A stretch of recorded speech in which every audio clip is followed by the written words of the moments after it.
Како што е вообичаено, во работен ден, разговорите со колегата Дејан Андоновиќ ги започнуваме за информациите од светот.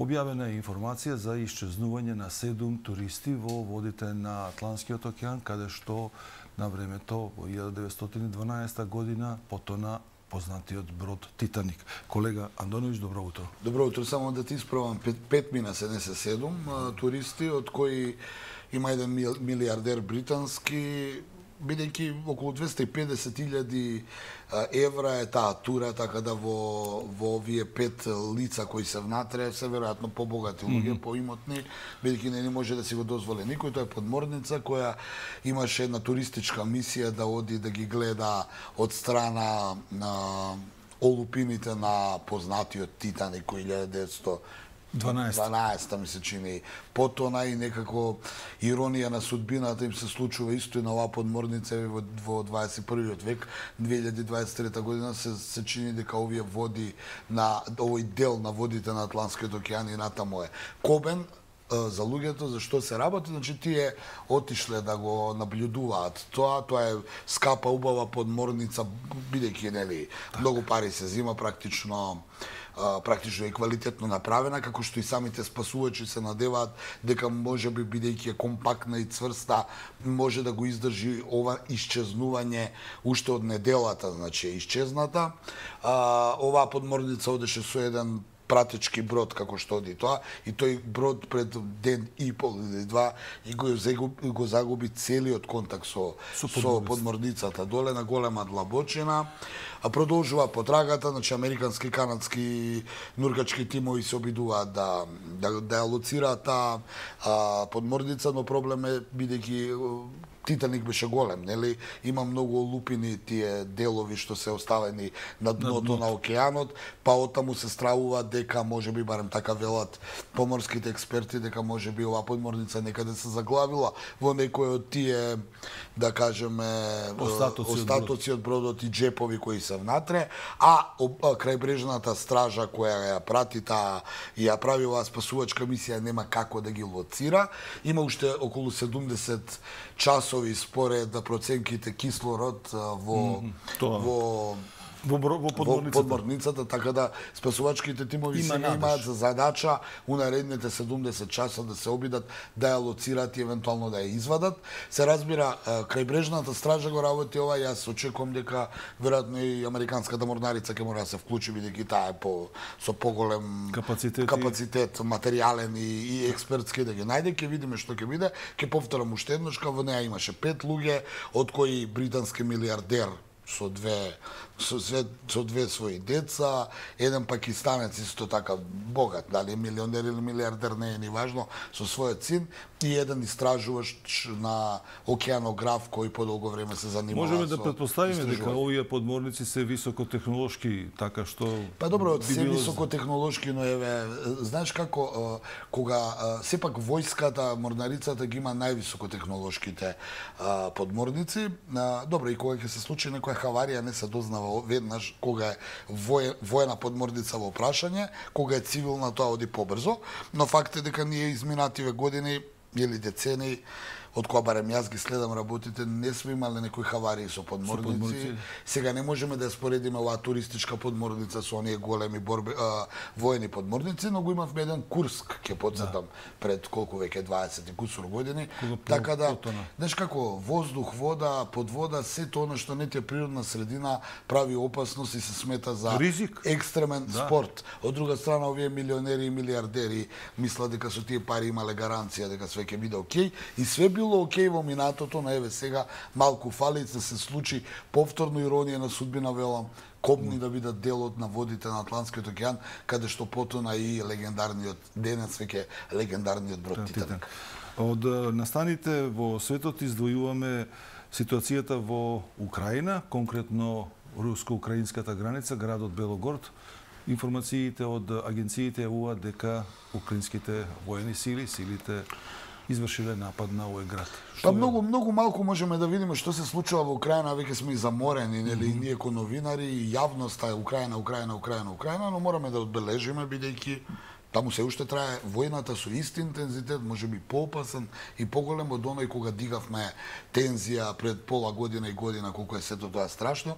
Што се случува? Украинците се наводно во контраофанзива. Нивниот претседател Зеленски наголемо се фали во јавноста дека имаат освоено до сега 8 населени места во Донбаската област.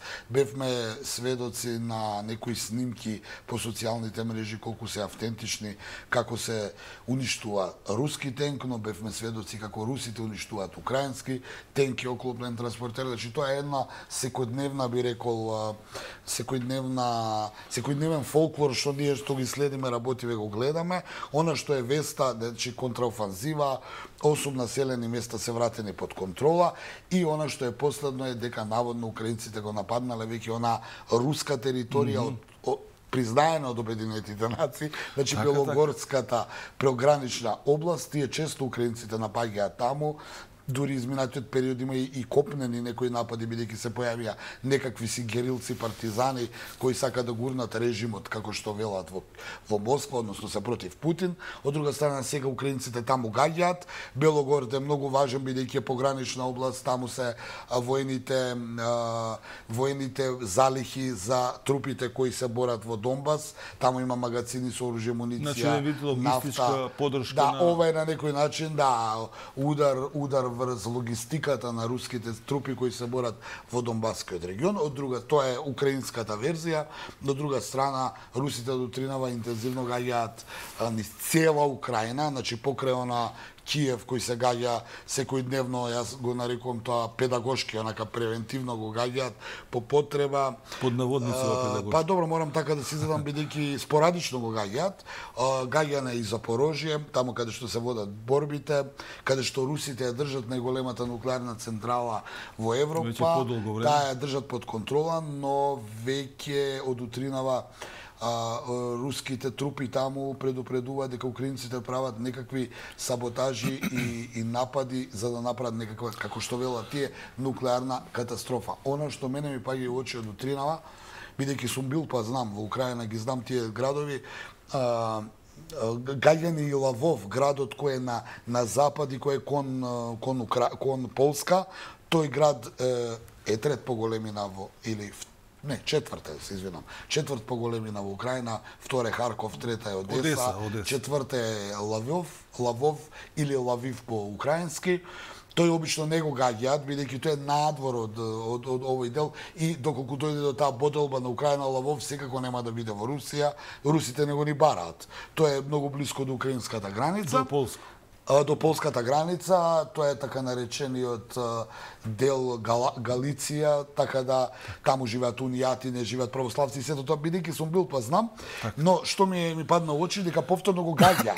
Обично не го стрелаат Лавов, меѓутоа изминативе година и пол Лавов е гаѓан неколку пати, 3 или 4 пати, ова е петиот пат, што само покажува дека русите се обидуваат да им покажат на украинците дека кога сакаат, каде сакаат и што сакаат, може да гаѓаат. Колега Андоновиќ, сакам едно прашање да прашам во основа на информациите, дали има разместување на цивилното население од Белогород, повлекување во руска територија поради ова бомбардирање, или нема информација? Види, прво мораме да го платиме цехот на тоа дека другата страна нема информации. Укинати се тие укинати се тие. Како може да се информираме? Преку Телеграм, социјална мрежа, значи пошто немаме допир до руските медиуми, а ја нарекуваат пропаганда, она што можеме да го најдеме по сајтовите, не се сигурно дека се евакуирани, бидејќи тоа е логистика за руските трупи кои се бореа за освојување на Бахмут и останатото. Да, затоа што најчесто кога се бомбардира се кажува за човечки жртви, за материјална сигурно штета. Дека се повлечени зад линиите, бидејќи таму е главната логистика на тој сектор на руските јурични трупи кои таму се борат да го освојат или што веќе да направат, да ги потиснат украинците. Но она што е интересно за мене, а што нонстоп го зборувам сите овие година и пол, е дека Русија, освен што се направи замена на тези, ја нападна Украина и ги прогласи за своји територии, па произлезе сега дека Украина е агресорот. на тие територии. Но сега веќе подолго време се закача и се напаѓа руска територија. Руска територија признаена под Обединените нации. Не е ново освоена, за која може утре на преговарачка маса да се спори, па да се каже, види, повлечете го тоа. Белгород е руски град. И сето тоа таму што е. Така да, ако се подсетам на говорот на 24 февруари 2022, кога Путин рече дека ако биде евентуално нападната Русија, нема да се размислува, да се употреби се со што располага.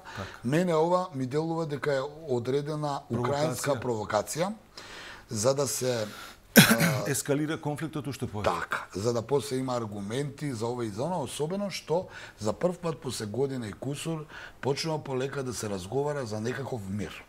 Зошто го велам тоа? Ние вчера јас и ти зборувавме за се и се што, но него спомнавме еден детал под наводници, дека велам под наводници, повторно не бидам разбран погрешно, Путин се сретна со лидерите од Африка, од Африканската унија, каде што разговараше за мир, воспоставување на мир.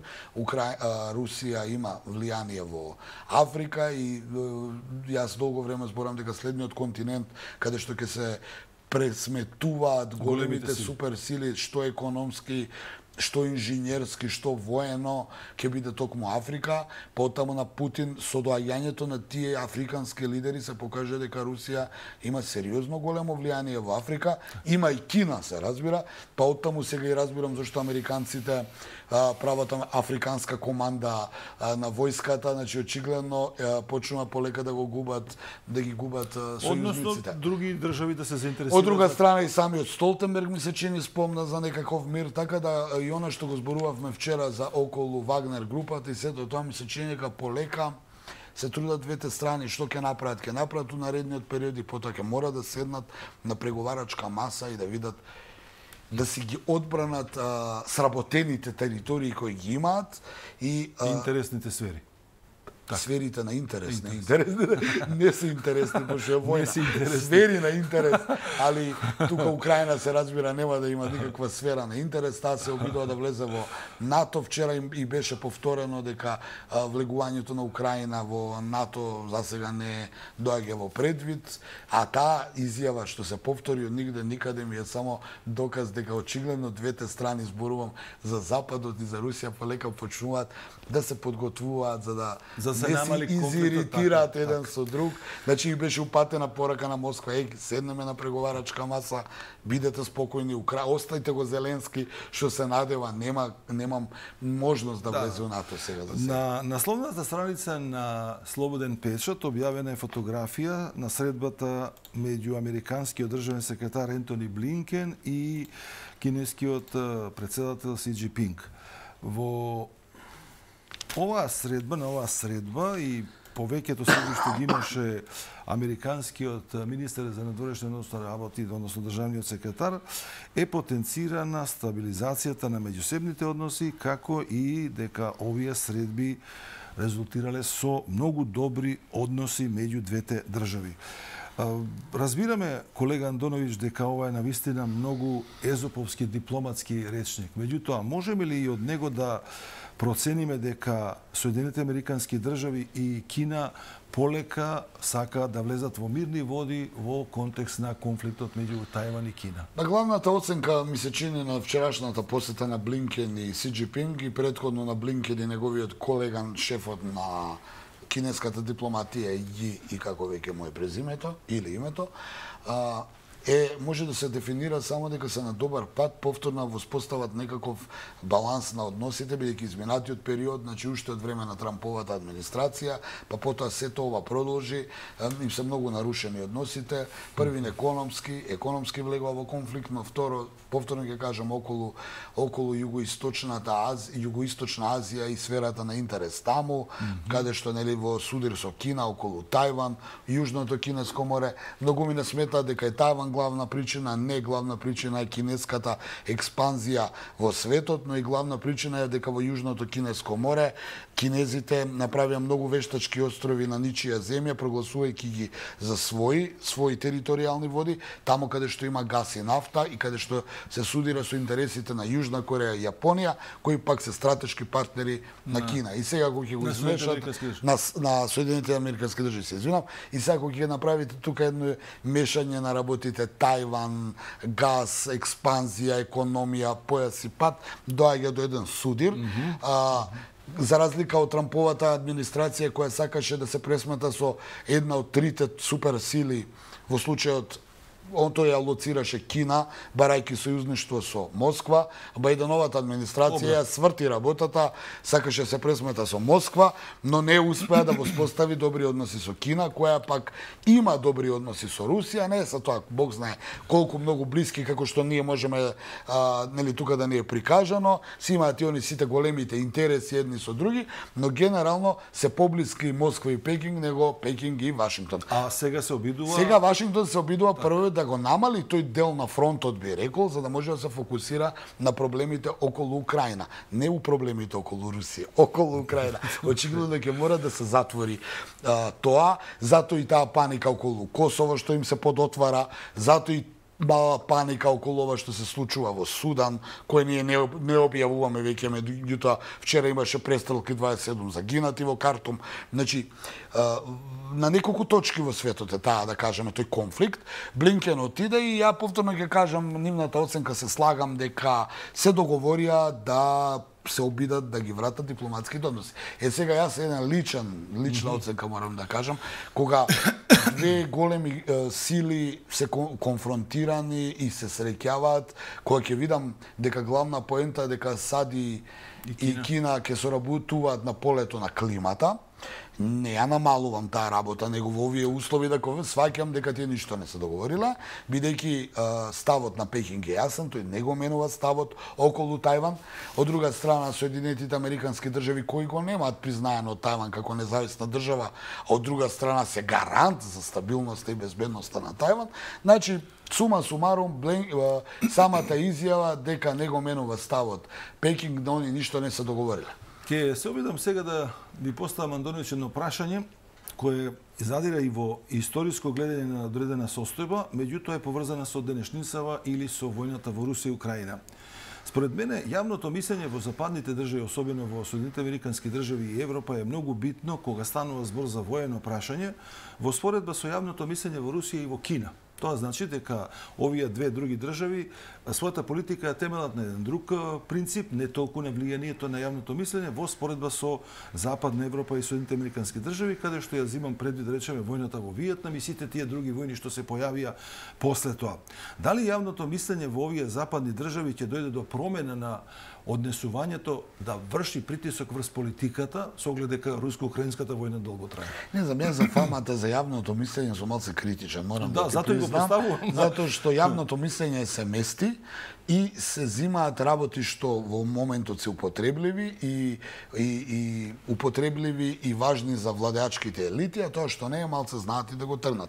Јас у принципу анкетите не верувам. Зошто? Бидејќи јавното мислење, овој сте го прашале, но и не сте го прашале. Да, од прилика има методологија. Не мислев само но не би сакал, знаеш, да се зима на јавноста, мислев на најширокото население кое не дава или дава подршка на таа влада и таа политика. Бајден или премиерот на Британија или премиерот или председател на Франција секако дека не ја води политиката и политичките поени, политики и потези врз основа дај да видам што мислат луѓето, ај тоа ќе го направам. Туку популистички знаат да ги искористат у даден момент. Ајде да направиме, што не направат анкета колку луѓе ја поддржуваат војната у Украина и поддршката на САД на Украина. Многу малку гледавме скоро една таква анкета.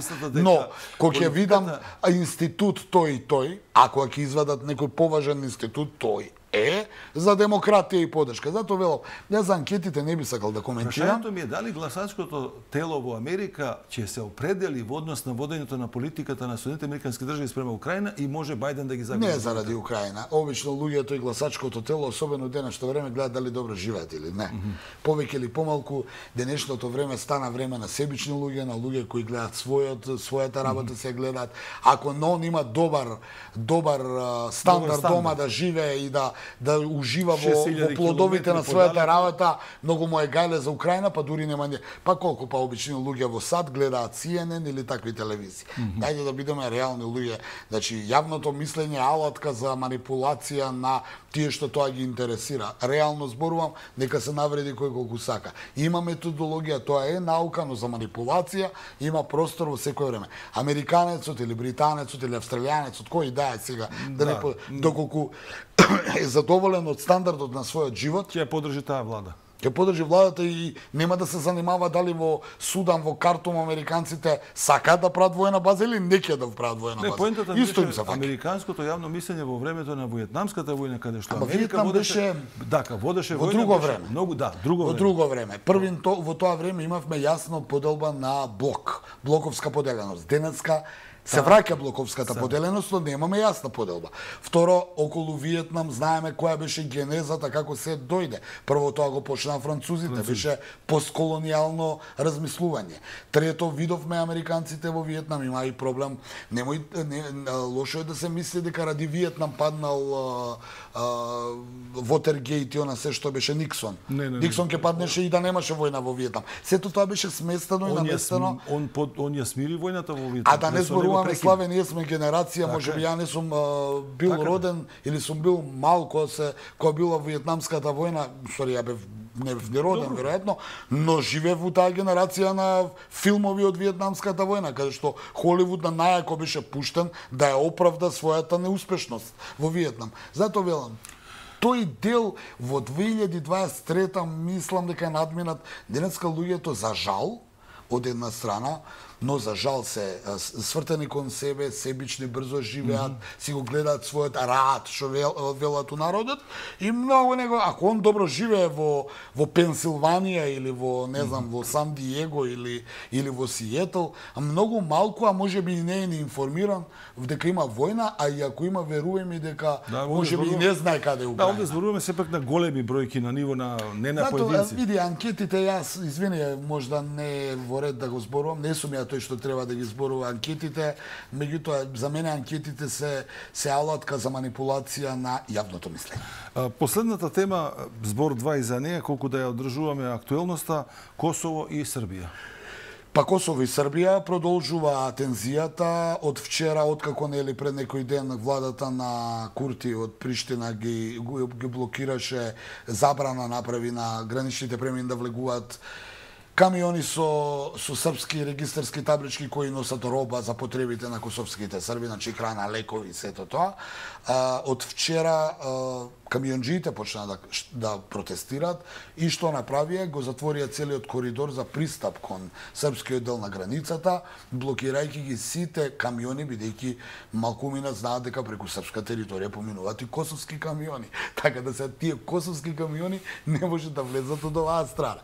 Така да блокадата прави блокада, насилството раѓа насилство, конфликтот раѓа контра конфликт. Така да сега блокадата продолжува. Сега го цитирам Исак Њутон, акција и реакција. Па, не ми текна искрено, али отприлика се разбравме.